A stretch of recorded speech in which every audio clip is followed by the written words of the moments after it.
is asking, it's crazy how everyone is so ready to get rid of Baker and Polk after year one, even in the year before. Booty didn't get on the field either. So what's the difference?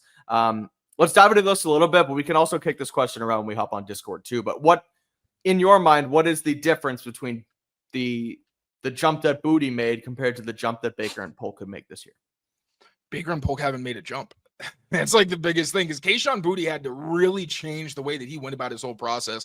And that's not something you can just expect guys to do. Now, Jalen Polk's a little bit different because I feel like he was consistent until he really lost confidence. Whereas with Javon Baker, there was a point where like early to midsummer, we were saying like, he's starting to kind of even out a little bit and fell off. And it wasn't surprising when he did struggle. With Polk, it kind of came out of nowhere because he was one of the guys that started to like show flashes. And even and it wasn't just local. I hate the revisionist history with Jalen Polk because people outside of this market were saying that he would be better once Drake got in the lineup because he was creating separation when they were using him in his ideal role as more of a Z slot type and not as that isolated, man beater, because that's not really what he is if you're using him to his best ability. So I think Polk has shown it, and that's a guy where I don't really understand why. That's not fair. I understand why people are giving up because he was historically bad, and if you don't really want to look into it, like it makes sense not to really gamble on him doing anything better. But I feel like he became the opposite of who he was in college, which gives me a little bit more confidence. Whereas Javon Baker lived up to pretty much every concern that people had about him pre-draft.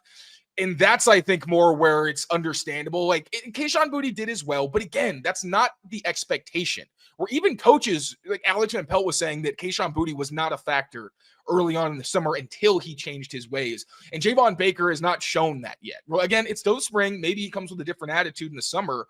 But, like, he is getting reprimanded by coaches. He's having reps on the field that look like he doesn't belong in the NFL. Sprinkled in, of course, between the flashes. But still, it's like, Efton Chisholm is a guy where I can't really remember a rep where Efton Chisholm looked like he did not belong in the NFL, which is why I'm kind of hyping him because he catches the ball well, he separates, he's efficient and all that, versus a Javon Baker where you're like, dude, this is the second year and it still looks like you have a long way to go before you're even somebody that they can trust. So Jalen Polk, I get it, even though I disagree. Javon Baker, he has shown us nothing to think that he's going to make the roster.